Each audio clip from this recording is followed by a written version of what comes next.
The Deathclaw is definitely really well done. I think the mixture of effects really works. Jonah Loeb is the actual creator of the Deathclaw design. I'm Jonah Loeb. The Deathclaw is my best, finest, and most deadly creation. They're staying very loyal to the games because it's actually a design from Fallout 3 or 4, I believe. And then there's a video of him like talking about how he's perfected the design, and there were actually like smaller horns. The horns in Fallout 3 always looked to me like they could just snap off.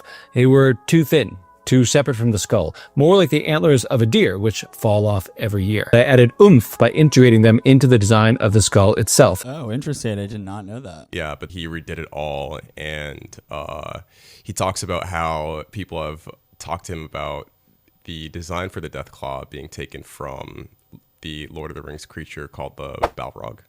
Okay. From Lord of the Rings 1. Yeah. Yeah. Yeah, he kind of reminds me also of like the creature that Jabba the Hutt sends you to. He like opens up his, and then Luke Skywalker had to fight him.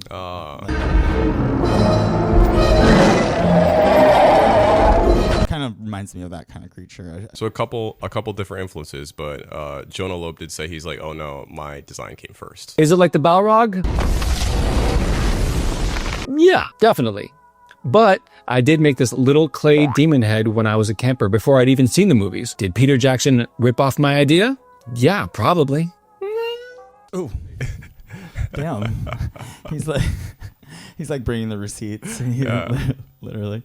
But no, it's interesting because he clearly puts a lot of effort into the design of the creature, and it's interesting like how much goes on in a creature design. And he talks about how the Deathclaw is actually like he takes different animals and he has like a snake influence certain parts of the design, and so it's interesting. Like you don't necessarily think about how much you're like, oh, it's just a monster, but he's actually like kind of designing every single component in a very specific way for a very specific function and practicality. Right. That's like the animator for Beauty and the Beast, for the animated one, where in like 94 or something, Glenn Keane, he was like the animator he's like the big animator at Disney during that time, Glenn Keane. He did like Ariel and everything, but so he had the guy do the Beast, and that's what he was saying. He was like, it was one of the hardest characters to ever animate because he like was combining like antlers from you know like a ram, and then you got like feet that are like a wolf's feet, and you got a bear. You know, like all these creatures are put together to form this thing that doesn't really exist, and you have to figure out how to animate that. Right. So it's kind of cool.